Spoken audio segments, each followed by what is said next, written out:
Welcome to WOH Podcast. I'm your host Swapnil, and today we have with us Mr. Subhradeep Bhowmik, who is founder of Auntie Fung, which is a street food brand.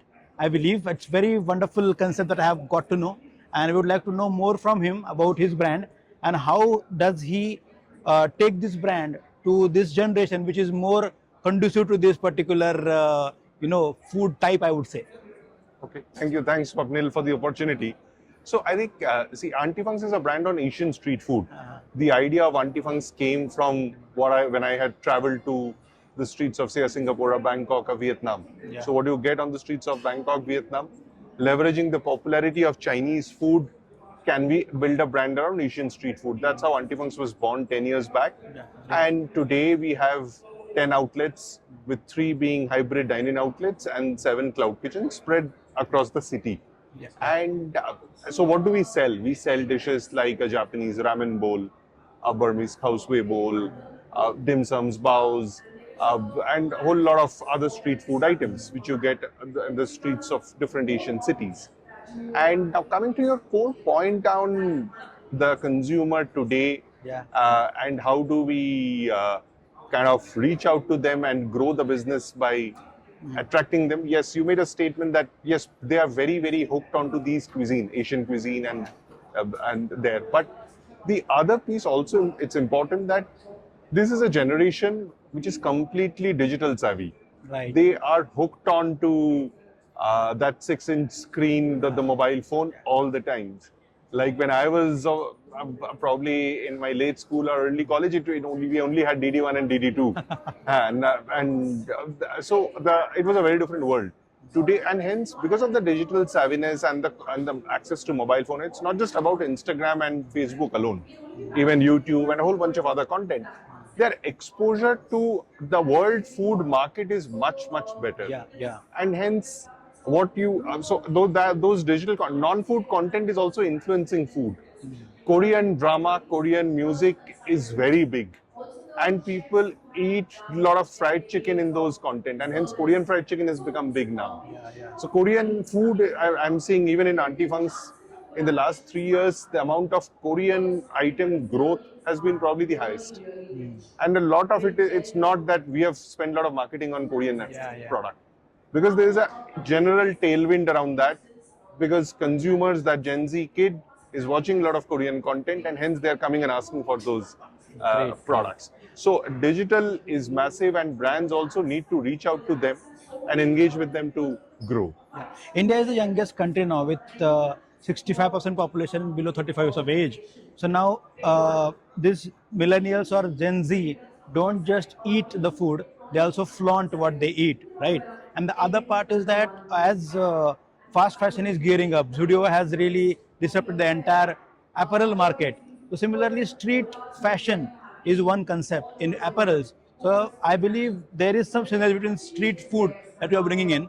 So is it something that people would have it as an experiment, or it is there something that people can think of having it regularly? And how do you maybe plan your strategy for the next 3 to 5 years on that aspect? 2 parts. I think you hit the nail on 2 things. One, yes, people today eat with their eyes first, then they actually eat.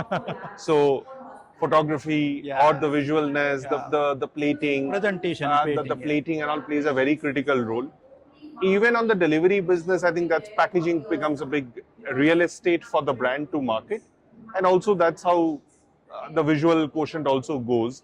So and for Gen Zs, for them, Instagram identity is probably more important than their exam marks. Right. So and hence brands also have to be cognizant of that. Okay. So that definitely is there. Now on the second point around street food, yes, I think street food, in Indian street food is also very deep, very rich, right? Whether it's a chole bhature to a idli vada to a pani puri or to a momo, it is very rich. And Asian street food is a very established concept in those countries, which is slowly, definitely catching up at a very fast pace now. And what we see that people are very open to trying out these new things.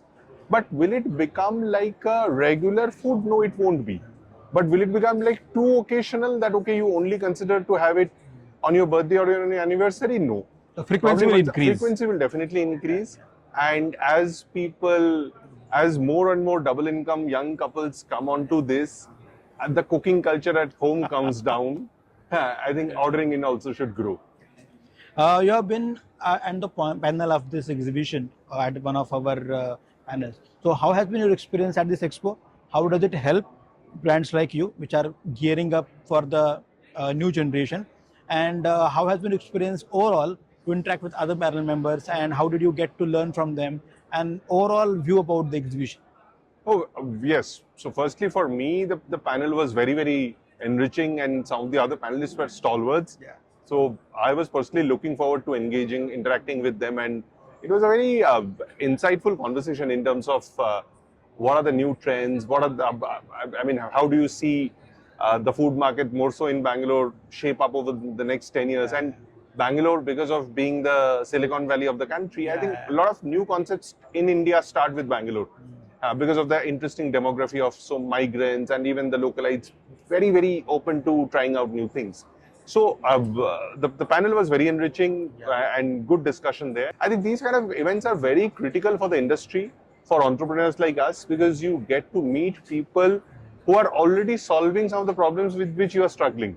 Yes. So I know, okay, I'm having an issue on some of this kitchen automation, and I meet somebody who has already solved it for me. You'll have a shortest path algorithm. Yes, you have the shortest path algorithm, and you're able to connect with them and probably solve those issues and grow together. Wonderful. One word that comes to your mind if I ask you about the exhibition, just one word. About this exhibition, I would say scale. The scale with which this has been done, it's quite impressive. Wonderful. Thank you so much for your time. I wish you all the best for your growth. Thank you so much. Pleasure meeting. Thank you.